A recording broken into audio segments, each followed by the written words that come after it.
So என்னோட வெர்ஷனில் basmati rice use பண்ணி திண்டுக்கல் பிரியாணி ஸ்டைலில் பண்ணியிருக்கேன்.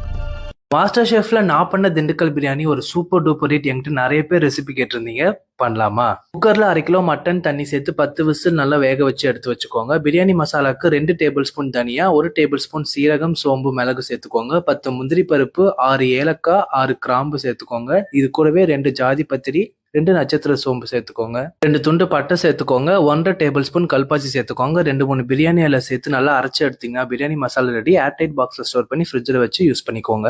கூடவே 25 சின்ன வெங்காயம், காரத்துக்கு பச்சை மிளகாய், இஞ்சி பூண்டு சேர்த்து நல்லா அரைச்சு எடுத்து வச்சுக்கோங்க. இப்போ ஒரு பாத்திரத்துல தாராளமா தேங்காய் எண்ணெயும் நெய்யும் சேர்த்துக்கோங்க. இது கூட அரைச்ச பேஸ்ட் சேர்த்து நல்லா மிக்ஸ் பண்ணிக்கோங்க.